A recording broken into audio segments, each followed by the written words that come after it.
कैसे हैं आप लोग? उम्मीद करते हैं कि ठीक होंगे आप और अच्छे से पढ़ाई करते होंगे। चलिए, हमने पहले वास्तविक संख्या पढ़ा दिया, बहुपद पढ़ा दिया। आज तीसरा चैप्टर है। क्या है तीसरा चैप्टर? क्या है बोलिए? दो चर वाला रैखिक समीकरण जिसमें दो चर होंगे, एक चर नहीं, दो चर।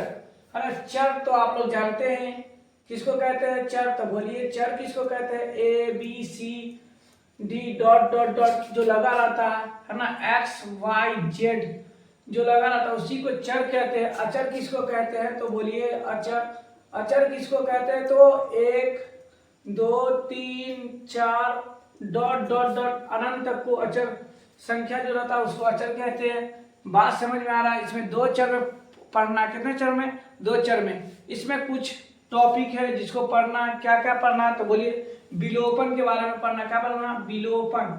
विलोपन के बारे में पढ़ना। उसका क्या आता है? प्रतिस्थापन आता है। क्या आता है? प्रतिस्थापन। प्रतिस्थापन होता है। उसका वज्र गुणनखंड विधि होता है। उसके बाद क्या होता है? गिराफ होता है। क्या? गिराफीय विधि होता है ना, जिसको आलेख विधि भी कहा जाता है। क्या बोला जाता है? आलेख विधि। उसके बाद क्या आता है इसमें? इसमें आता है रूल रेगुलेशन आता है। रूल रूल के बारे में पढ़ेंगे। उसके बाद अन्य, है ना, इतना टॉपिक है। एक दो तीन चार पाँच छह टॉपिक के बारे में हम लोग विस्तार से पढ़ेंगे, अध्ययन करेंगे। कम समय फिर भी अच्छा से पढ़ेंगे, इतना नहीं शॉर्टकट भागेंगे। इसका क्वेश्चन भी करेंगे हम लोग। चलिए, पहला हम आपको सिखाते हैं। क्या सिखाते हैं? समीकरण। समीकरण बनाना। क्या सिखाते हैं? समीकरण समीकरण बनाना सीखे, या समीकरण बनाना। ये टॉपिक का नाम है, समीकरण बनाना। क्या आप बना पाइएगा इसको? तो हम आपको देते हैं सबसे आसान सा सवाल, आप बनाइए इसको। क्वेश्चन है, क्या केजी चावल एवं 3 केजी गेहूं का मूल्य 140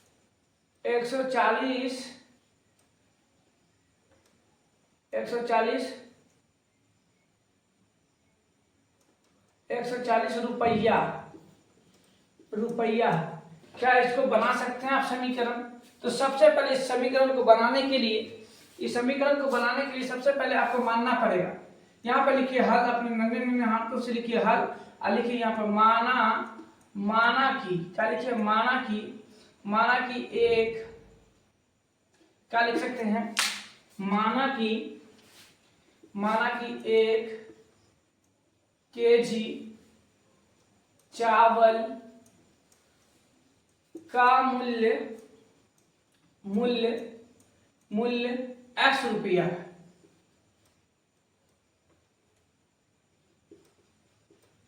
रुपया है। तथा लिख सकते हैं हम लोग 1 केजी गेहूं का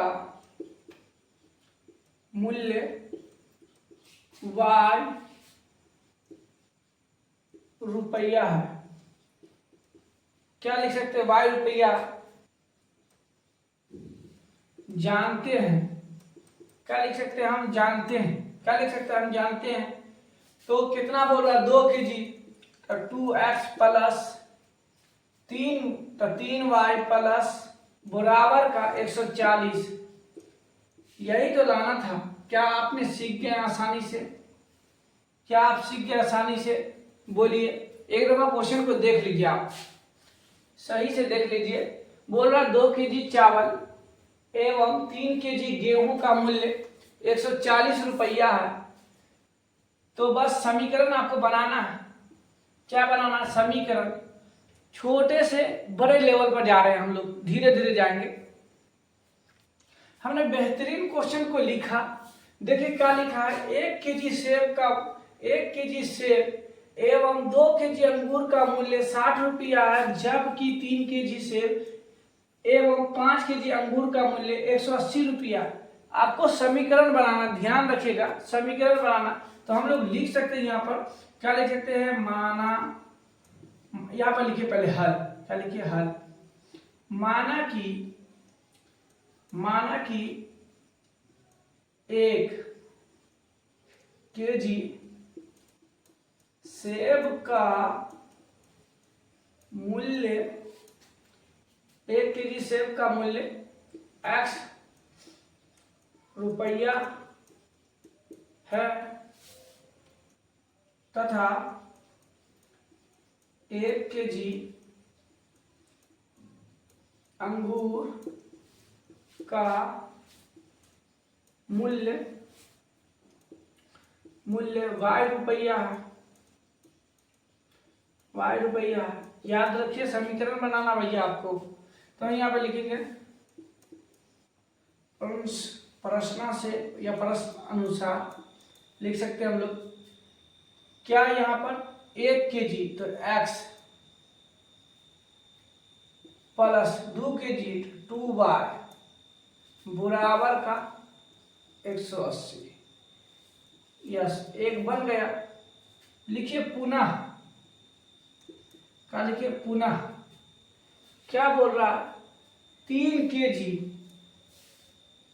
3x प्लस 5 केजी 5y बराबर का 180 रुपये में दिया, बन गया। यहीं पर तहस नहस हो गया क्वेश्चन। क्या इसमें लॉजिक है बताइए? 10वां के विद्यार्थी हैं, इतना आसानी क्वेश्चन ना बनेगा तो कौन सा बनेगा। चलिए अगला क्वेश्चन देखते हैं।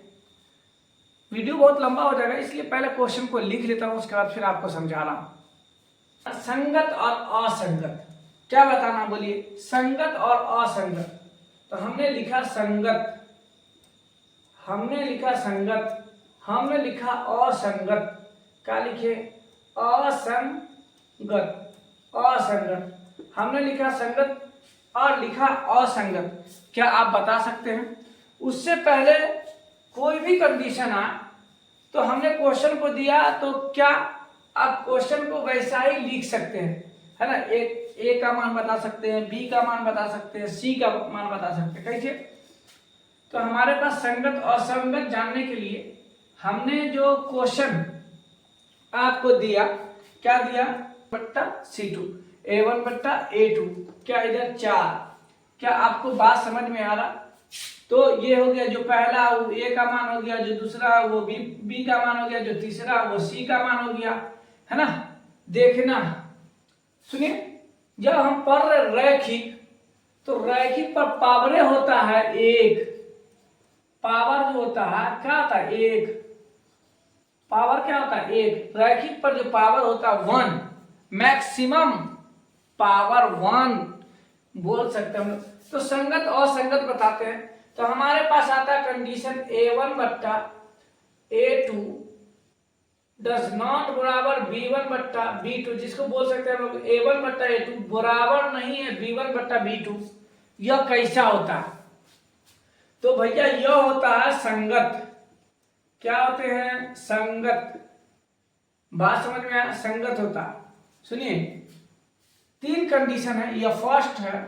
दूसरा पढ़ते हैं A1 बट्टा A2 बराबर है B1 बट्टा B2 बराबर नहीं है C1 बट्टा C2। पक्का फिक्स है कि 1-2 ऑब्जेक्टिव आपके एग्जाम में देखने को मिल सकता है।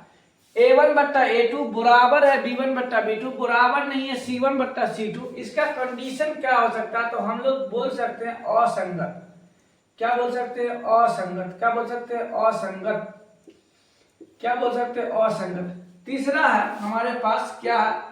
A1 बट्टा A2 बराबर है B1 बट्टा B2 बराबर है C1 बट्टा C2। इसका कंडीशन बताइए। तो इसका कंडीशन होता है संगत।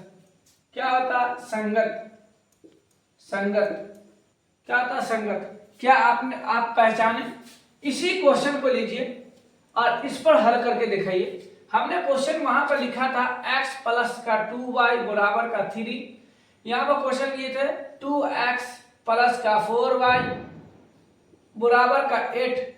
बताइए ये A1 है या A2 है या B1 है या B2 है या C1 है C2 है।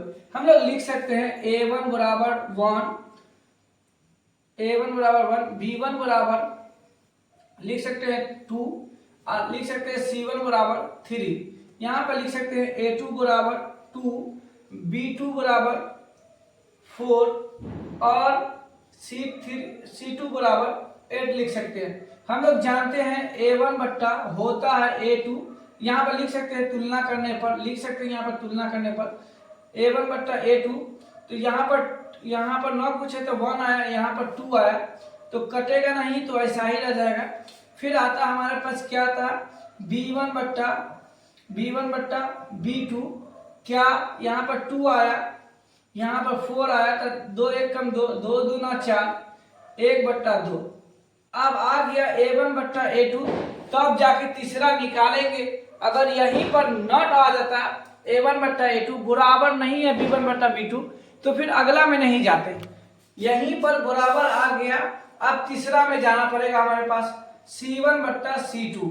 देखिए C1 कितना आया हमारे पास, तो 3 आया और 8 है, बराबरे नहीं है, तो हम लोग लिख सकते हैं अतः लिख सकते हैं A1 बट्टा A2 बराबर है B1 बट्टा B2, बराबर नहीं है C1 बट्टा C2। इसका कंडीशन आपको दिखाई दे रहा होगा, असंगत लगा सकते हैं आप, एक लिख सकते हैं, क्या लिख सकते हैं असंगत। देखिए यहाँ पर आपको दिखाई नहीं दिया सही से, इसलिए मैं क्षमा मांगता हूं। सुनिए A1 बट्टा A2 जब नहीं कटा तो नहीं काटेंगे, B1 बट्टा B2 जब कटा A1 बट्टा A2 तो 2 1 कम 2, 2 दूना 4, 1 बट्टा 2, 1 बट्टा 2 बराबर आ गया, तभी तीसरा निकालेंगे। अगर यही दोनों में बराबर नहीं आता तो तीसरा नहीं निकालते हैं। सुन लीजिए गौर से, है ना, अगर बराबर आ गया तब तीसरा बराबर आ गया तब तीसरा, अगर यहीं पर बराबर नहीं आता बराबर, तो इसमें जाने की कोई दरकार नहीं था हमको, मगर ये दोनों बराबर आ गया इसलिए यहाँ चले आए। अगर ये भी बराबर हो जाता फिर भी संगत होता। हम आशा करते हैं कि आपको पूरा बात समझ में आया होगा। क्वेश्चन प्रैक्टिस करना पड़ेगा। चलिए अगला हम जानते हैं कि क्या क्या होता है। यहाँ क्या लिखिए, यहाँ पर लिखिए, आप क्या लिखिए बोलिए, लिख सकते हैं अद्वितीय हल, अद्वितीय हल लिख सकते हैं, अद्वितीय हल। उसके बाद क्या लिख सकते हैं, कोई हल नहीं, लिख सकते हैं अनेक हल। क्या लिख सकते हैं,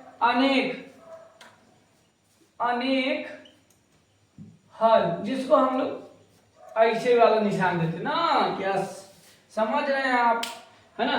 देखिए कंडीशन क्या है, अनेक हल कंडीशन क्या है, अनेक हल का कंडीशन क्या है, तो देखिए ये तो ऐसा ही रहेगा, जैसा है वैसा ही रहेगा, जैसा है वैसा ही रहेगा। सुनिए A1 बट्टा A2 बराबर नहीं आएगा B1 बट्टा B2, इसके हल होंगे अद्वितीय, अद्वितीय हल केवल एक हल। क्या लिख सकते हैं, केवल एक हल। अद्वितीय हल को दूसरा तरीके से लिखा जाता एक हल। देखिए A1 बट्टा A2 बराबर है B1 बट्टा B2, बराबर नहीं है C1 बट्टा C2, इसके कितने हल होते हैं, तो कोई हल नहीं, लिख सकते हैं कोई हल नहीं। आप लिख सकते हैं A1 बट्टा A2, तीसरा कंडीशन है A1 बट्टा A2 बराबर है B1 बट्टा B2, बराबर है C1 बट्टा C2, इसके कितने हल होंगे, तो आखिरी बचा अनेक हल। अनेक हल लिख सकते हैं, अनेक हल लिख सकते हैं, अनंत हल लिख सकते हैं, अनंत हल, अनेक हल या अनंत हल लिख सकते हैं हम लोग। कंडीशन क्या है इसी पर जांच सकते हैं। तो तीसरा आया था कि नहीं C1 बट्टा C2 बराबर नहीं है, तो कोई हल नहीं, ये वाले क्वेश्चन का कोई हल नहीं। मगर आपके पास बहुत सारे क्वेश्चन मौजूद होंगे, प्रैक्टिस कीजिए भैया, प्रैक्टिस कीजिए, जानिए कि किसका कोई हल नहीं हो सकता, किसका अनेक हल हो सकते हैं। मैं अगला समझाने की कोशिश करता हूं इसमें कि इसका गिराफ क्या आलेख भैया देखिए यहां पर लिख सकते हैं हम लोग गिराफ, आलेख, गिराफ या गिराफिए लिखे, है ना। उसमें आता क्या, गिराफ में क्या क्या है, 3 चीज है गिराफ में। पहला क्या बोलिए, क्या प्रतिच्छेदी, क्या है पहला, प्रतिच्छेदी। जब रेखा A1 बट्टा A2, जब A1 बट्टा अद्वितीय हल हो तो इसका गिराफ होता है हमेशा क्या होता है, प्रतिच्छेदी। प्रतिच्छेदी समझते हैं ना।